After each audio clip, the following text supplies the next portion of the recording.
Yes, guys, we are Yo, back.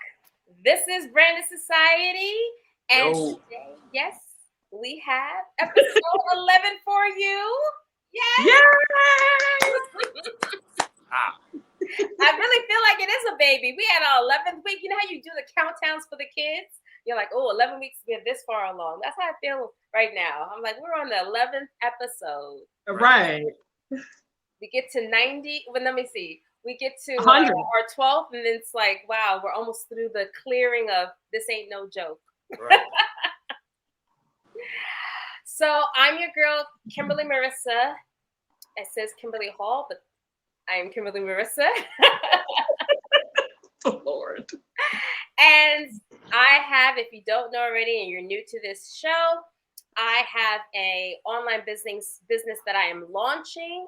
It is a subscription company. It is called KM Style Inc.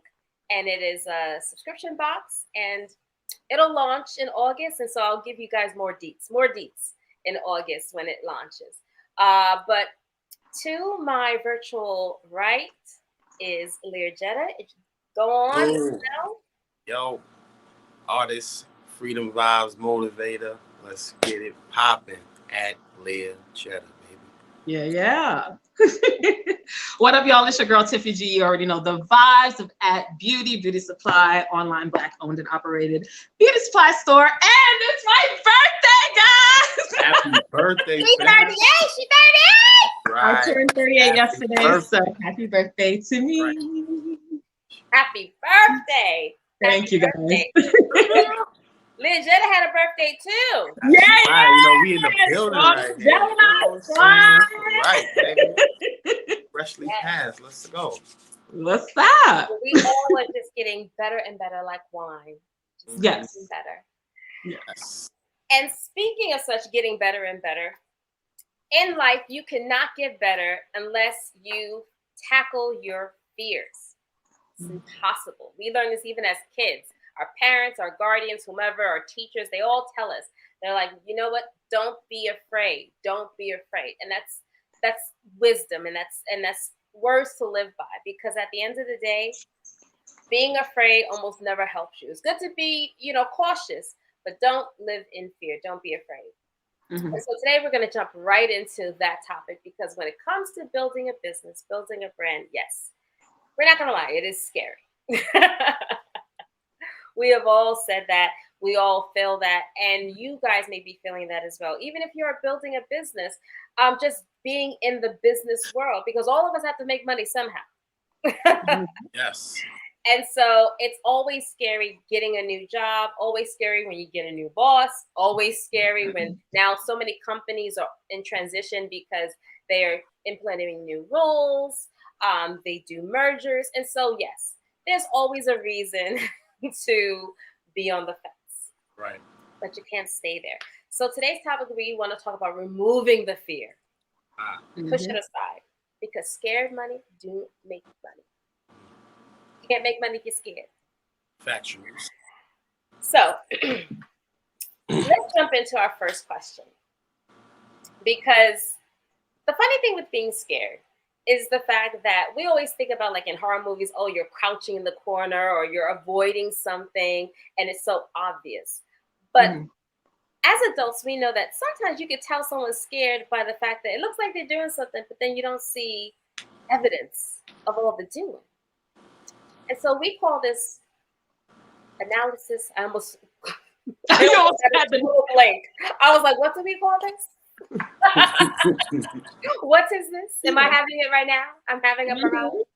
No, but it's called analysis paralysis. This is when you are constantly, it means you never get out of the research phase. You're always looking at pricing. You're always, looking into whatever your industry is and how to get about doing something or launching something or building it, or, putting the money down on some new equipment, whatever it is. It seems like every time we speak to you, you're still researching. And that is still being scared, because there's a certain point where you just have to stop thinking about it. You have to stop dreaming about it. You have to stop even taking notes about it and and researching and formulating it. You just have to just jump in and do it. So I want to start with whomever wants to jump in.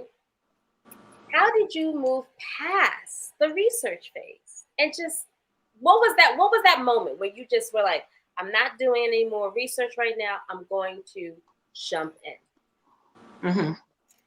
I'll take it. Starting at Beauty, like as some of y'all know, some of y'all might not know, I officially launched at Beauty in 2020. Like I said before in a previous live that we did. But before that, like I said, I've been through a number of names. I've been through a whole evolution with just, finding my voice, finding my way within, what I wanted to do within the beauty industry.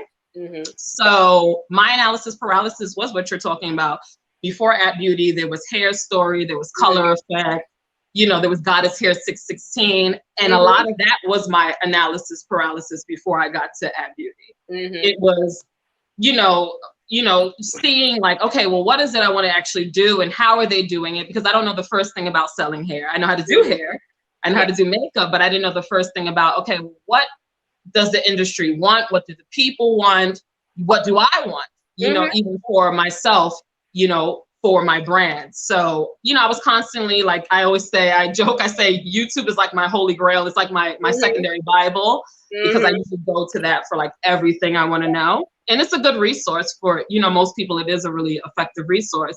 But like you're saying, you can get so fixated on, what other people are doing in industry. And even within that, there's still like, you're still like, as much as you can learn, there's still a lot of it. Like we said, you have to just be like, okay, let me roll the dice on something and hopefully it sticks to the wall. And then, you kind of find your footing that way, as opposed to just vicariously, living through other people, because those are those people. And in the way they might have come about, launching their business or whatever motivated them to launch the business is still, that might not fit for me. Yes. So in order for, I feel like, you to find your fit, you have to get out of that mental space of comparing and seeing, it's always good to see what your industry is doing, see what other industries doing. But I realized that went from, like I said, all these names. I had the name, I had the concept of wanting to start my own beauty supply company, but I was like you said, it never came to fruition. It never became a real thing until I stepped outside that analysis paralysis and said, you know what? I don't know what I'm doing, and that's okay. Yes, it's okay. Right. But I have to get my feet wet. I can't keep on saying, okay, well, let me go to the table and research some more, because 1 year turned into literally 3-4 years of me just having a name and never transitioning the name into an actual living, breathing thing. Business. Yes, I love that. I love that. Yeah, I mean, it's hard, and I'm still in that. I still go through that. I still go through like, okay, am I doing this right, or should I, take this out? I'm on YouTube or I'm on forums and I'm going to events, and it's a lot of that. But you got to jump in. I just at 2020, I was like, I'm crazy. I know this is crazy. This is the height of the pandemic. I know people are like, and people were like, what are you doing? Like, this is not the time. A lot of this. But I decided to do it because, like I said, I was tired of convincing myself I was going to do it and never doing it. I love that. I'm going to step away, but you guys continue. So, Learjetta, would you like to add to this? Sure. So I was again trying to, how would you say, get myself together before I go to church. Right. I was in that mode. I'm just kind of like, when it came down to everything I'm doing, entrepreneurship, music, I was like, oh, I need this. Then I got to do same thing you said. I was just like, having to do something. So it was like, when I really started giving that thought, it made me kind of like, dang, like you literally trying to build your whole dream before you even started, if that makes sense. It's like, you think you need everything, but sometimes it's the smallest thing you need in front of you. Like anybody who want to do YouTube, of course you got to do like your research. I'm not saying don't do anything, but then like you realize I got my phone, I can make my videos, I can post, I can do. So it's just like I start realizing I'm kind of doing too much. You know what I'm saying? Yeah. Maybe like, you're getting your own way. You're so like in the research phase of it, and like I said, the time goes so fast. Like, I'm looking at all the stuff, what I need to do, And then when you start getting into that, then what kills you is you start thinking about, dang, I ain't got this much money.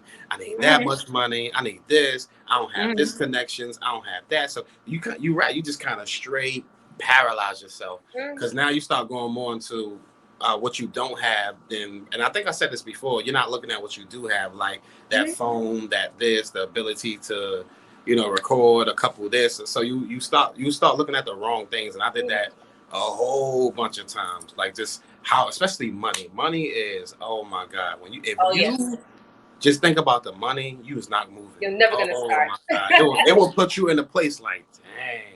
And you'll start doing stuff that'll take away rather than add on. Well, that's true. I mean, there's always going to be the unanswered question. Like there's always going to be more research. There's always going to be a new way that comes about. You're like, oh, wow, let me try this. The research does never stop because we don't want anyone to think that analysis paralysis is that you go from research to just doing and no research. Right.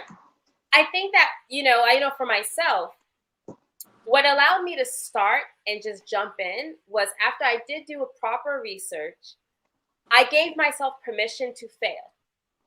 I think most people, when they get so flustered over all the what ifs, what if I don't get enough money? What if I don't get enough customers? What if I do this? What the what ifs?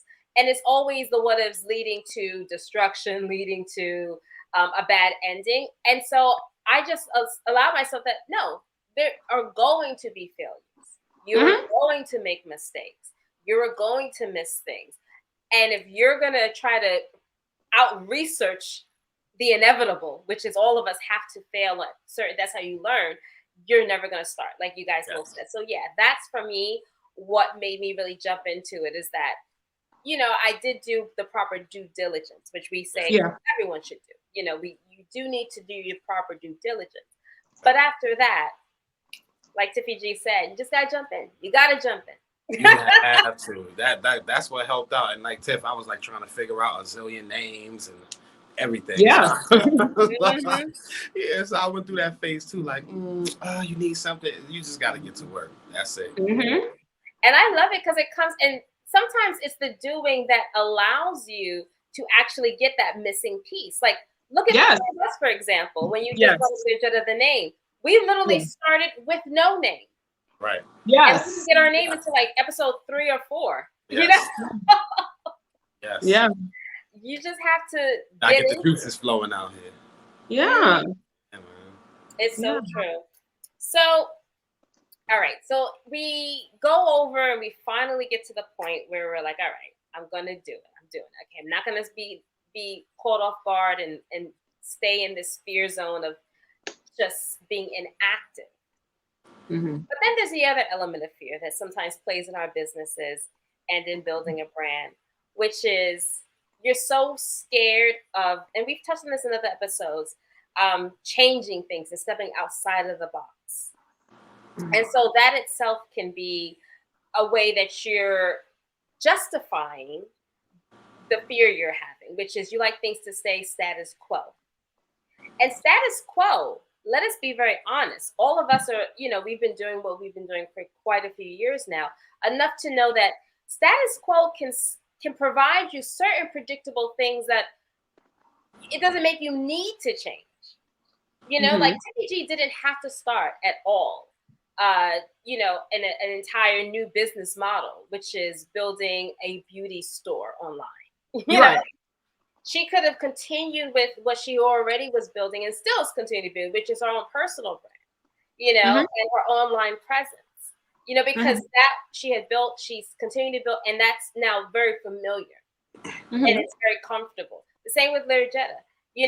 He doesn't have to, do two things that he's making work together, which is ministry as well as music, because for many people, those are totally separate things.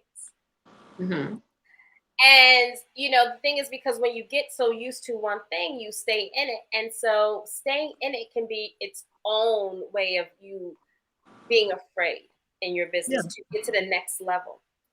And so one of the people that I really like, as a professional, I don't know the chick personally, is Shonda Rhimes.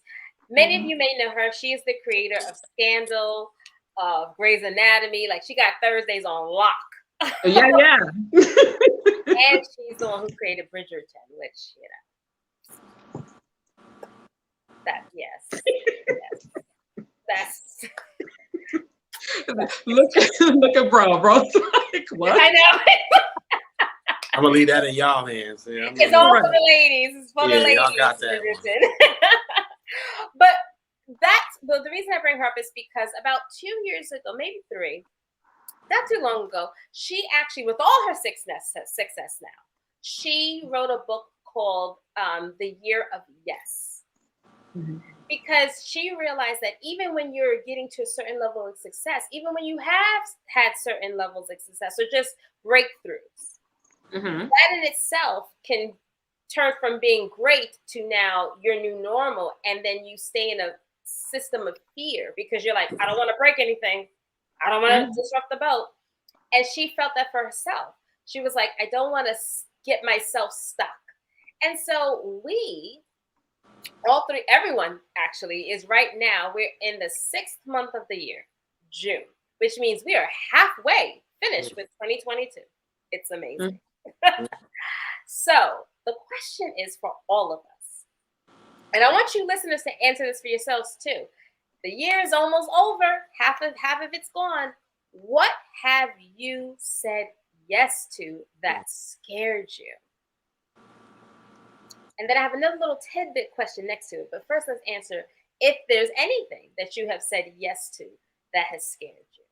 So, Jetta? Yes, yo, honestly, it was, and I would say, not even just this year. I'm talking about during the course of when the pandemic hit. Even how Tiff was like, people's like, this is not the time. Yeah. When the pandemic hit, stepping away from the traditional job, when people be like, dummy, this the time to be hanging on. Like, what's wrong with you? Like, I use that as my exit time. Like, I gotta go. Like, no more of the regular 9 to 5. If I'm gonna do something in life, here's my time. I need to, make some changes. I got my son, his schooling changed. I'm like, okay, I gotta make sure. I don't know how the world gonna be, so I gotta make sure no matter what, he stay educated. So he need me more than ever. So everything just is like, I'm like, dude. And the scary part about that is that steady Freddy out the window now. So now you gotta grind or you sink or swim. And it's like, but it was just like the faith. Like it's like, what for me it was, what would I rather? Would I rather spend my whole life trying to survive or doing this or just get by doing this? Or like you said, am I willing to take the chance to live a dream that I know is beyond myself? Definitely. I love that because, I love the words that you use, dare, because that's the thing. Sometimes, the problem with not saying yes to things is because a lot of times in your own circle, no one's going to dare you to do what's outside of what's already working for you. You know? Right. Personal growth is truly that, personal. So it takes you to say yes to the things that scare, because no one else is going to tell you, oh yeah, you should go do that. Because if it's working, if it ain't broke, no one's going to tell you to go fix it. Right. So would you like to jump into VG? I mean, I feel like me and Jetta sometimes are like hive mind. I don't want to sound like a broken record, like I'm copying, but I mean, I said yes to being serious about me and understanding, like we said, getting out of my way of talking about doing and doing. And I always was a person, I have all these ideas in my head, and sometimes they get all jumbled up, and then nothing ever really truly manifests. So I'm very proud of At Beauty because I'm sticking with it. I started it and I'm really diligent about growing it and sticking with it. And even the expansion of it, because I don't know if this you remember I said I would start off very small. Like my whole collection, I was going to curate like a few wigs, my own At Beauty lip glosses and my own cosmetics, and that was going to be it. Well, but then I was like, you know what? It was going to be from my understanding, it wasn't really until this year that it really became, a beauty store. Right. Right. That was not the initial plan, but I was like, you know what, like we say, we're here, we're living in this experience, this life experience. If you're not gonna go for it, like, when are you gonna go for it? Mm-hmm. So I was just like, you know what, let me go balls to the wall, and I'm just gonna sell the things that I normally go into a beauty supply store, and hopefully, like I said, I try to curate things that also are exclusive that you might not even find, which you'll see will be coming to At Beauty. But yeah, just the whole expansion, like really just pushing myself and saying yes to me. Like, yes, I can do this. Yes, I can challenge myself. Yes, I can work with people. I can step outside of my comfort zone. So all of those things. That's true. And listen, and I'm not trying to say, don't, please, y'all out there listening, don't misconstrue our words. We're not saying that, oh, forget a job. That's not. No. Please don't take that the wrong way. But what I am saying is, how many times have you been in a job and you know you're supposed to be doing something greater? Yeah. And you're sitting there and you convince yourself, you know what? Like you said, I'm going to take this to save this, do this. Yeah. Build up for this. And then when I said it and done, you ain't really got what you wanted to build up, and you've been here for 2 years and 3 years and 4 years, and you like, yo, and like you said, the years is just you still sitting there just dragging about, and then like you said, only thing you got when you think about it is a name, and you like, dang, I ain't did nothing in these past few years. All it is a name, or I ain't got no shirt, I ain't got no LLC, I ain't got no nothing. Right. Like it's just like, you know, and I think about this, not trying to say, but I'm gonna be honest. Growing up in the hood, you see so many people with down the block records never doing nothing. Just like block records.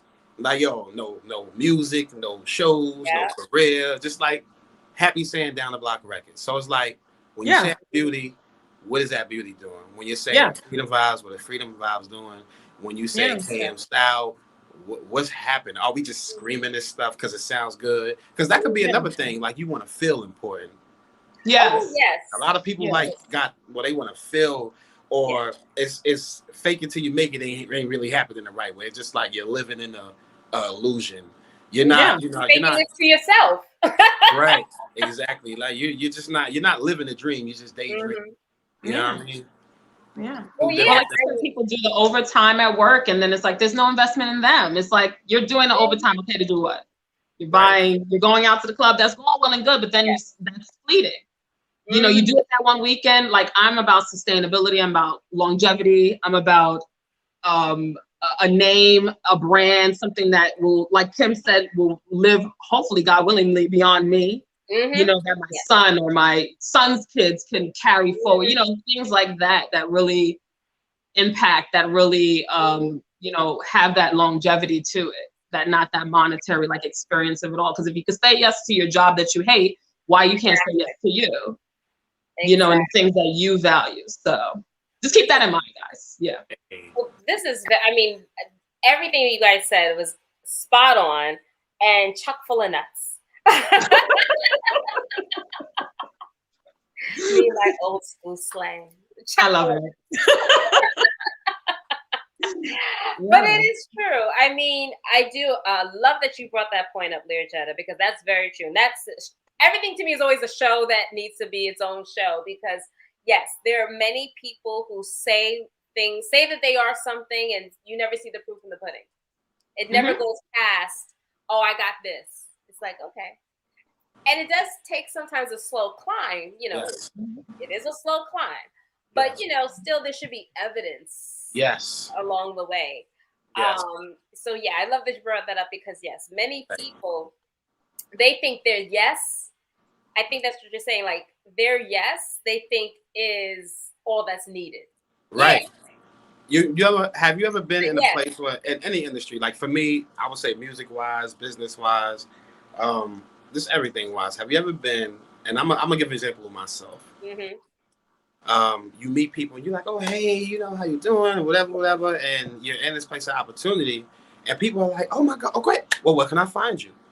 And you're like, the worst thing that can happen when you like, it's not the fact that you're working on something when you just have nothing. You're just like, oh, because sometimes things will make you like you're doing absolutely nothing. You're like, oh, I don't really have this, or I'm going to start next week, or I plan on making a song, I plan on doing, so now you done pitched to this person, and this could have been an opportunity of a person who like, you know what, I can help you. I know somebody who can, but you have nothing. Mm-hmm. And it's like, so it's like you don't have a song, you don't have a makeup, you don't have, you know, clothing, you don't have anything, you don't, you know, you have no pictures, or you know, it's like, so then it makes it like we talking about now. So now the person looks and say, well, what are you doing? Yeah. You know, or I've had this happen too, where people are like, oh, well, what's up with some new music? Or I've seen people who I know who say they do music, and I'm like, well, I'm about to work on this, and you see them 3 years later, and it's still the same thing. Oh yeah, I that is now a new bad thing for me. Like if I hear you talk about the same thing, 2 years in, 3 years in, and I've at least been around you at least once each year, and I don't see nothing. Right. I don't even hear like horror. I want to at least hear a horror story. Like, oh my goodness, I did buy that building. I did spend this money, and this. I want to at least hear a horror story. So at least I knew, like you guys said earlier, I threw my hat in the ring. Right. I'm not gonna win them all, but I want to see. But if you have nothing, you're like, yeah, I'm still working on it. It's an excuse for everything. Because it's like, if you like, yo, you know what? I got my social media. Soon I'm gonna put some new music up, and the website is coming. Okay, you got your social media. Okay, cool. And then you see the person next time, and like, you know what? I got a single up there now. You should check it out. But you see moving. You see, okay, like you said, I did some kind of show. I went to some kind of travel and went over here. Cause now people see you moving. But when you it's hard for people to buy into you when you don't do anything at all. Because it's like, how I'm gonna believe in you? You don't even believe in yourself. It's true. It's very true. It's very true. That's something we need to get deeper in on another show. We really should, because that's, I think, a big problem for many people. And I don't know if they're maybe always aware that they're doing it, you know, or at least what's causing them to live in that fearful, because that is an element of fear, definitely. It's what we're talking about now. It's some kind of fear where, you know, it's exactly what we're talking about now. Whatever is there is paralyzing them from going forward somewhere. And even in small steps. Yeah. They gotta figure it out. They gotta figure it out. You know, a lot of people, unfortunately, I don't know if they take, and that's why I love the platform we're building, is because the reason we're coming at you every single week with a topic is because we really want you to understand you have to be reviewing you in your business as well as your business weekly, because you know it's not just something you look at on a page. It's something that you're living out, and you affect your business for the good, the bad, and the ugly of it. And so there are a lot of people who I am very disappointed, because I've heard about things that they should have been doing, that they told me they were going to be doing, and it's literally 2-3 years later, and I'm just like, I don't think they're serious about it, and they're not serious with themselves. I'm gonna be honest with you. Like, you have to be really real with yourself. Like, good, bad, and ugly. Like we said, on those days that you hate it, and there are gonna be days where you're like, I don't want to list. I don't want to price down. I don't want to look for new inventory. But like you said, there has to be that little thing in the back that always comes forward, like, no, because I believe in this, and this is something with my whole being, that I want to happen. If you're not believing with your whole being, like we said, it's like a baby. If you're gonna birth it, nurture it. Stop playing around, because if you don't feed that baby, what's gonna happen? Right. Oh, exactly. That's right. Oh, that's it. Like, messed up. And it's just like we said before. Like, what are you willing to? I think we talked about this before. Like, what are you willing to give up? Like, what are you willing? Because there's so many times myself is just like production and things like that. There's times I had to pay hundreds of dollars for production, and I'm like, okay, it's between this and this. And you know what? Honestly, sometimes because I was strapped for cash here, I'm like, yo, studio time is not an option right now, because I need the beats to do this. So it's like, okay, everything else got to be like, forget this. There was times that I had opportunities that I spent my last bit of money on, because I know it was going to make my career. And I'll give you an example. Like, when I was when I had to do the New Friend song for Evan, it was like, at that time, I was like strapped for cash. I had just paid a whole bunch of bills. This is a quick testimony real quick. Paid a whole bunch of bills. And he was like, yo, how quick can you get this? I want you to like revise this and do this. And I'm like, it was between me taking this and doing this, or taking this spending it, reaching out like, y'all need to get this, make this, get this Mm-hmm. done. And I took the money and I did that, but it paid off. It Yeah. paid off in the opportunity. It paid off in the connection. It paid off in building a relationship. So I'm saying, like, like we just talked about, what will you give up? Because sometimes people keep making excuses. It's like sometimes you have to be willing to take a step back to take a step forward. Oh, yes. I mean, there's so much sacrifice that's required for any level of success. Yes. And the role of being an entrepreneur is one that, you know, we will say, and I'll piggyback on what Learjetta said earlier, we're not saying everyone has to do this. Yes. Because I do believe that it's even, they've done papers and research on it. The average entrepreneur, you know, usually has a higher tolerance of risk as a human. Than, you know, someone who's not an entrepreneur. It's not better. It's just how they're wired. They're able to tolerate a higher level of risk. And so, yeah, you definitely, you know, if you're going to go down this path, you have to be willing to, yes, sometimes make choices that seem real risky. Oh, man, listen, from moving out the city we came from, you can testify to that. For moving out the city to making all these moves and do it, man. Listen, I can tell you, it's true. You got to be willing to give some things up to go to the next phase of your life. Like, I'm a real risky person. Like, anyone who knows me, I'm very risky. Listen, my mother said that to me all the time. My mother be like, "You was always a real daring person." Like, she's like, "You always was willing to just do your own thing." That's a characteristic of an entrepreneur. Usually, that's one of the things. It's just a general thing. Yeah. Risky. You got to. Definitely risky. Yes, she is. Listen, all of us sitting here. I am. I'm just like, I am. Your face is killing me. You were like, I'm like, she was like, yo, your face was just crazy just now. I am risky, but I like the point that you made. Sometimes it's not about the direct business either. It's about just your lifestyle, and that will impact the business end of it. It will, you know, help navigate for your business. So that's true. It just works for you. It's so true. I will share for that question a different answer, to just know that every time you say yes, it will not be a home run. Or at least it takes time. I'll say that it takes time. So this year I said yes to something that I was unsure about. It was for another, you know, I have, you know, like all of us, we have other things that are going on, you know, behind the scenes, other businesses and just things we develop. So I have a whole other, it's not even a business, it's ministry work that I developed that's been working, honestly, in tandem with this business for actually more years. I've been doing that for way more years. I'm like 10 years plus deep in that. But anyway, in 2022, I did say yes to an opportunity to collaborate and to possibly build. And I'm very happy I said yes. And that required me to travel. That required me to find time to devote. And also, you know, be vulnerable.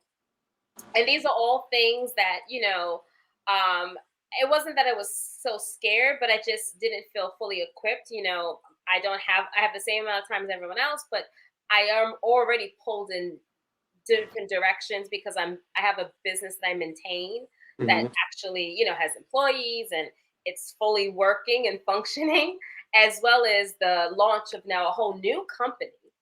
And so I do my ministry work outside. So just to add another layer to that was already like, okay, how am I going to find time? And then also, yes, working with new people, as Learjetta, you have expressed so many times, you know, you don't know what you're going to get because, you know, that's basically starting a relationship with someone. You don't know how long it's going to last. You don't know if it's going to work. You don't know if it's being transparent, like what they're showing you is exactly what it is. You know, so that in itself is always risky. So, you know, I had all of that going on. Now, I took the plunge and got in, and it hasn't turned out Anywhere near where I thought it would turn out so far. I mean, who knows? I don't know tomorrow. So tomorrow could be a whole new situation. But I say that is because I don't regret saying yes. I don't regret the time I invested. I don't regret the transparency I provided. I don't regret anything about the experience, even though it didn't pan out and seem fruitful so far, really. But you know what? In a weird way, that experience is what, was part of the seeds of what we're doing now. And so, that's why we are encouraging everyone to be open to saying yes to something that scares you, something that you also maybe it just came out of the clear blue and you're like, what? How's this gonna work? Mm-hmm. If it's not gonna kill you, it can only make you stronger, in all honesty. So that was I wanted to show a different aspect of, saying yes doesn't always create something fabulous. Just, Yes, and change has to be made. If you're going to do this, you have to embrace change. It's just yes. you cannot make it if you're not willing to embrace. You won't make it if you're not willing to embrace change. Just be prepared to live the same old, same old, same old day after day. You have to be willing to. You can keep your moral, you can keep your whatever, but you have to be willing to make some changes if you're going to go to that next level. You have to, and it's not always going to make look like what you think is going to look like. Mm-hmm. You know? This is true. So that's a perfect transition, and I'm glad we even have the time for it. That is a perfect transition into our last question. And I really would love, if anyone's able to, who listens to this, to really interact with this, leave a comment um, on this, because it's something that I'm still even researching, and just like, I'm very intrigued about it, because I do think it's very relevant to so many, particularly those that are in the minority community.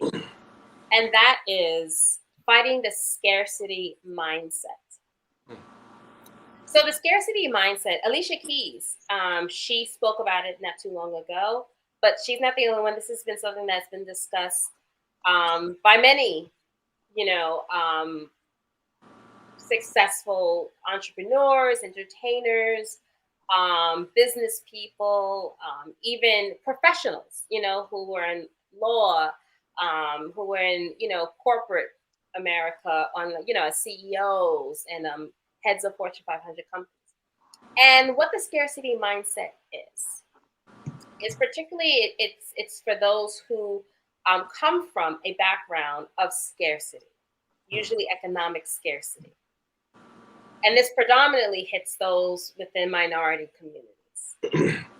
And so what it is that even when you do have, you still act as though you don't have. That's one element of scarcity mindset. And the other flip coin of that is, even is that you're so used to not having and moving a certain way with your lack of resources, that you kind of get paralyzed by the fear of using what you do have in an unfamiliar way to gain more. So Alicia Keys, she gave an example, and also Oprah gave an example. And these are people who and this is something they were still battling well into their success. And that's why I want to speak to specifically about this so much. And I definitely want to later on dedicate a show to it. Because we are minorities. We represent women, we represent men, we represent Black and brown people.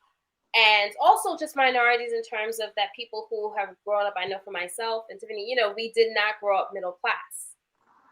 And so just for those who can relate economically of being, growing up in poverty.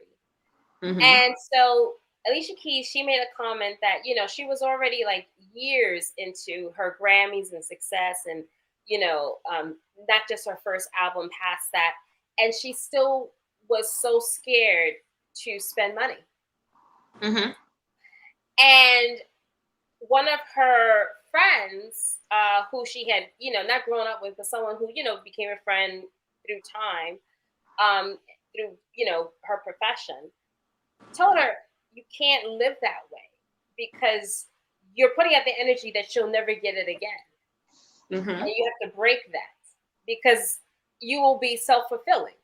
And so, if you believe, oh my gosh, this is what I have now is all I'll ever have, and this is the best I'll ever have, you will fulfill that as almost a prophecy.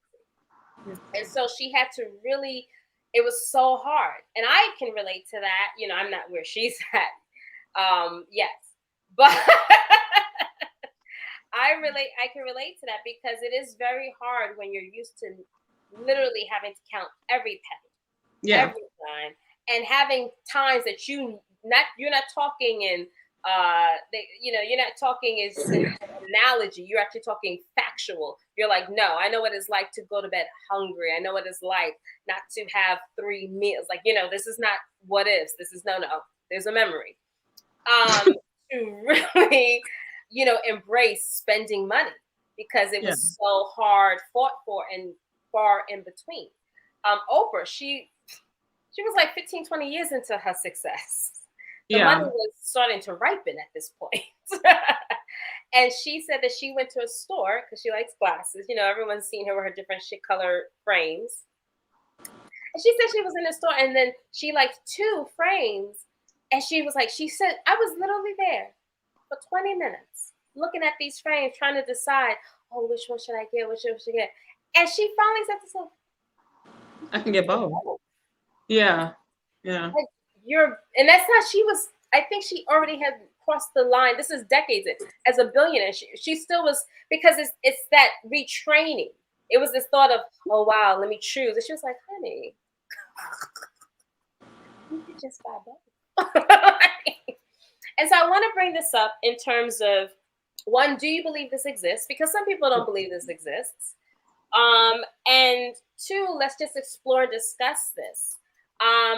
For myself, I even think I won't say the success, I'll say the growth that I've experienced in the last 2 years, and I've shared this intimately with my sister, as well as my bro, and some other people, which is, I really had to fight mentally to invest and spend money in a new way.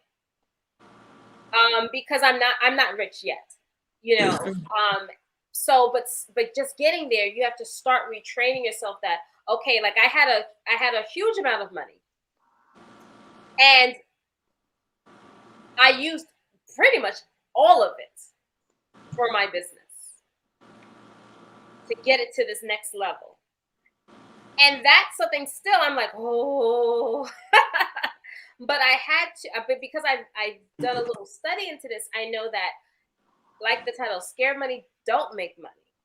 And you have to get in the mindset, you're not being frivolous. Like, I haven't been on any vacation since 2019. I love to vacation. I had tens of thousands of dollars at my disposal. And I didn't buy myself the bag that I really want. I didn't splurge. I could have. I had all the finances to do that. And then some. And I didn't splurge. The reason why I'm sharing this not to boast, I'm sharing it because I decided to use the discipline of you compound it. You're going to push this back into the business, learn what you need to learn, gain what you need to gain. And then you are going to get to the point where, yes, like Oprah, just like Alicia, you're like this. Okay, well, now I'm at the point where, no, I don't have to choose now. I have to choose between the bag and this. I can do both. But to get to that point, you also still have to start not being so in the mindset of scarcity, like, oh, let me hold on to this. Let me not spend this money. And so I do believe this exists. And myself, I'm currently, even now, I'm telling myself, Kim, you have to maintain hiring because all businesses, I remember me as an employee, and I'm sure you guys can relate and those who are watching. I have learned that is actually how businesses continue to succeed and grow usually. All the times when I was an employee, I would often say this, and I'm sure everyone can relate. Well, if y'all not paying us more, how you hiring more people? How you hiring more people? How you open up a new store and you ain't paying us no more? Well, sometimes they shouldn't be doing that. But oftentimes, that is actually how a business gets to a certain level of growth that they are actually projecting for. you have to not, that's a poor person's mindset, in all honesty, for lack of a better word. Whereas you're always thinking of how much can I retain in the now. Oh, the one location is doing great. So the poor mindset is, I finally got my one location to produce, let's just say, $20,000 a week, let's just say. So that's huge. So it's like, oh my gosh, you finally got it. Or let's say 30,000. 30,000 a week, that's going to actually put you over that mill. I've done that. And so a poor mindset is, oh, we finally made it. Hallelujah. And so it's like, oh, I'm not hiring nobody else. I'm keeping who I got. I'm keeping what I got because now I got what I got. But the rich mindset is, oh, if I could do this with one location, I could do this with two. Let me look at what I did in this location that's working, and let me take the money and invest it in a second location and replicate it. And then when that one second location gets up and running to this standard, let me triple it. And then, and that's the thing. And I'm trying to get my mind into that. Is that, okay, I know how I'm working my business. Now let me hire someone, because then they can do what I'm doing. And then if they can do what I'm doing and we both do the same thing, then I'm going to double what I'm doing. And then so on and so forth. So that's something I'm constantly trying to keep in my mind, but it's not easy because there's the other voice that speaks to me. It's like, Kim, oh no, you can save that money, girl.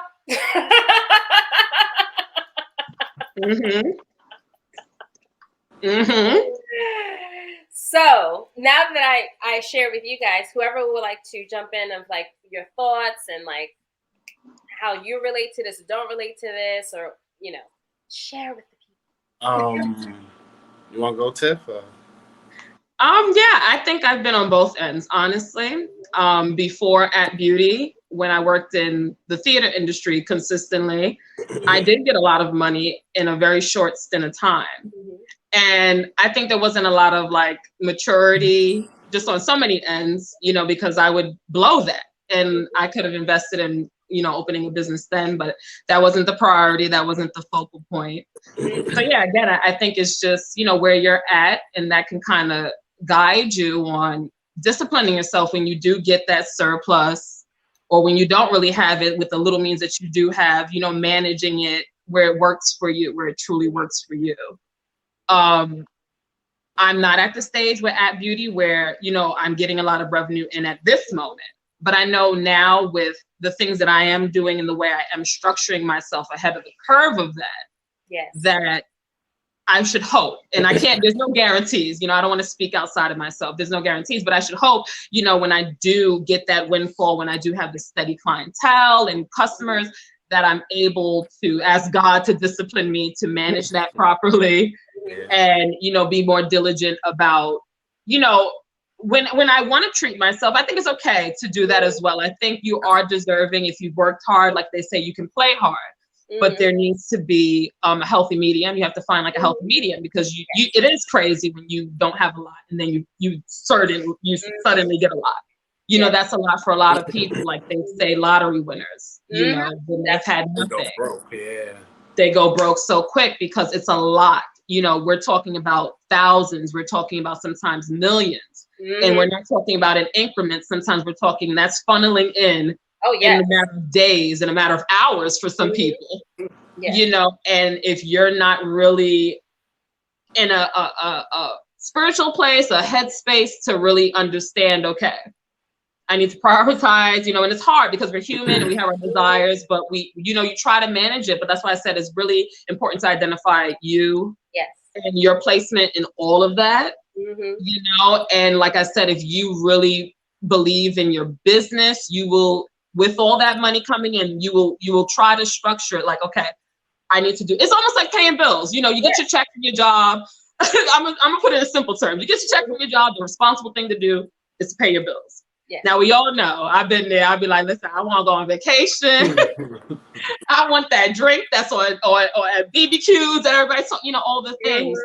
And you can do that. But then again, like you say, be sensible, be realistic with you, because once it's spent, you can't cry about it. You're the one who did it.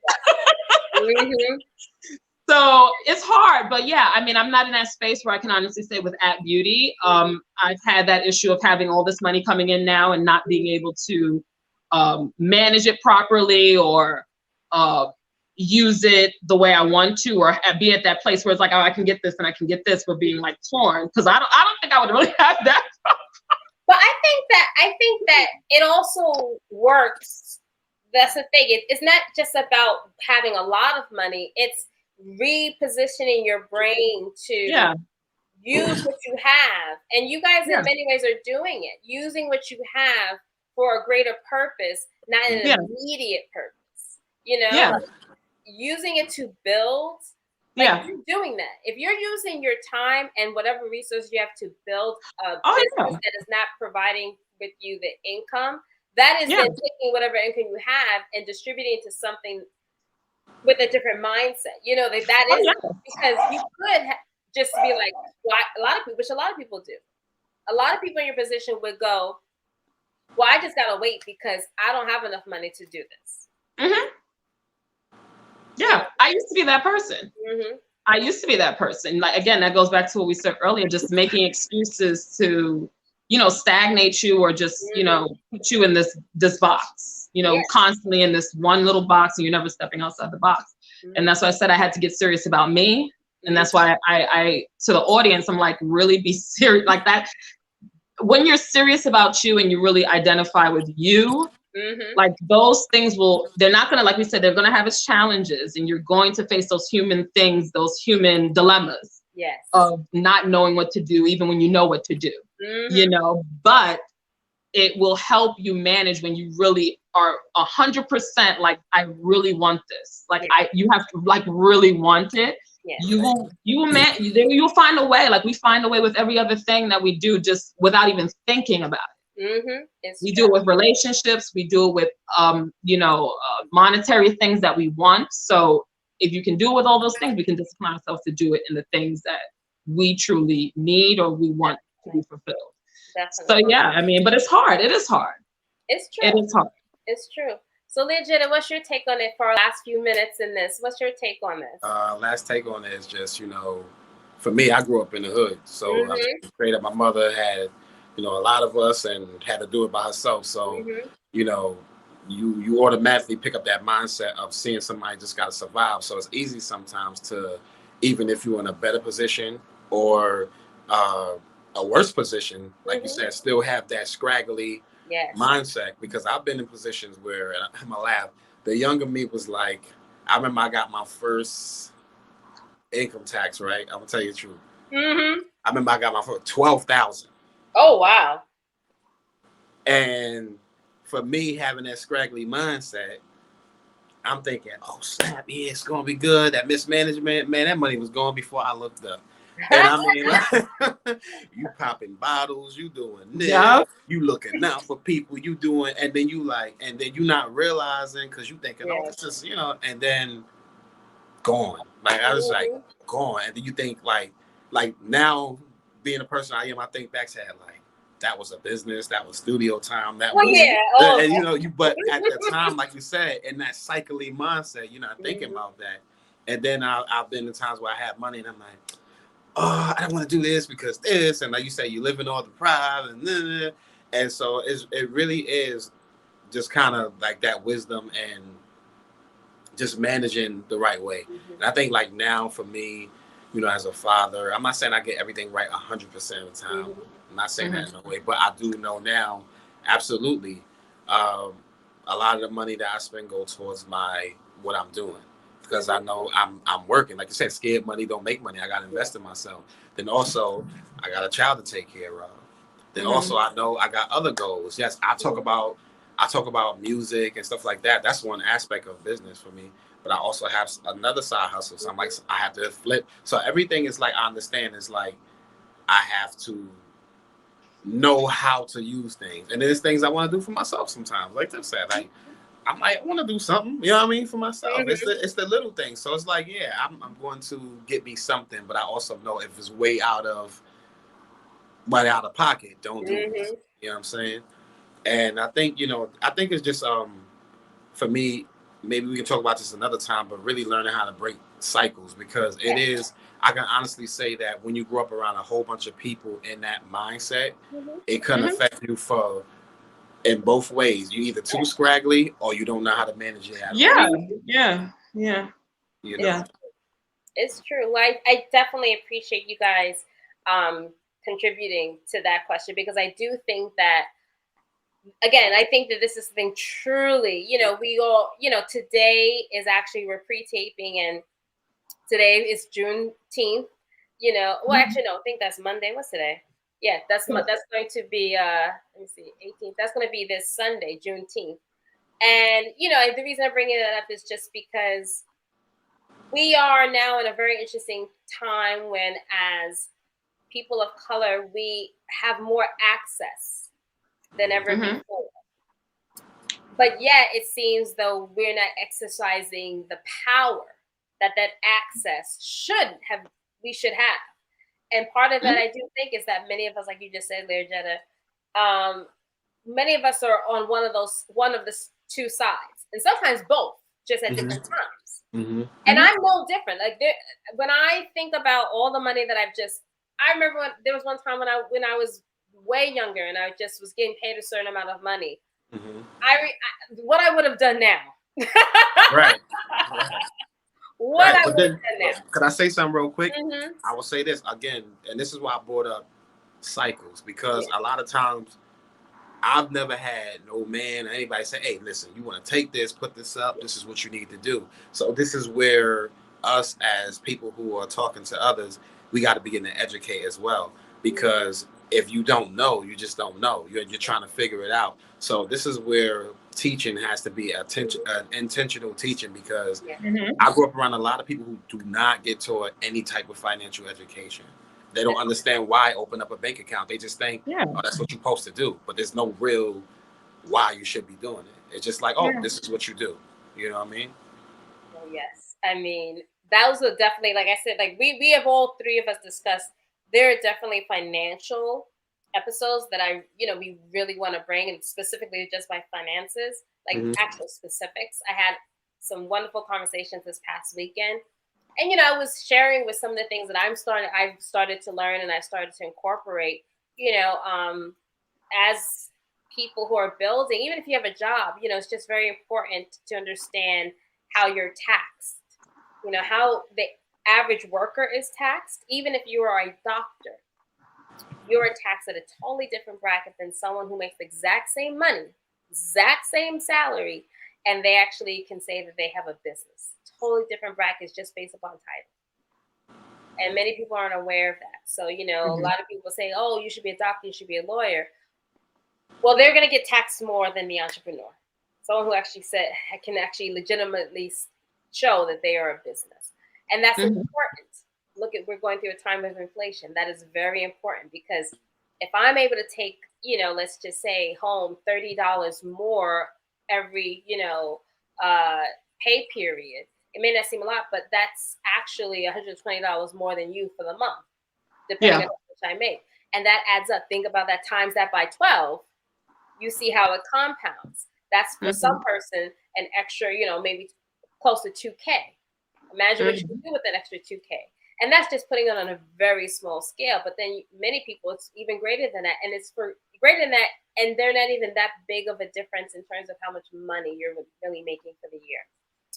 So that kind of education is important for us to know. And I think that's something I hope we'll continue to share with people, is truly how important it is to have a business if you just want to actually break some of the chains of poverty.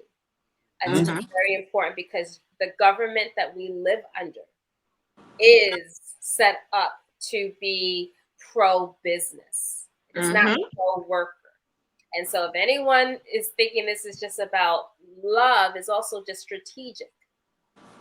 You'd be surprised how many millionaires, they may be a doctor or a lawyer or even a teacher, and they will have some way of justifying themselves as having a legitimate side business.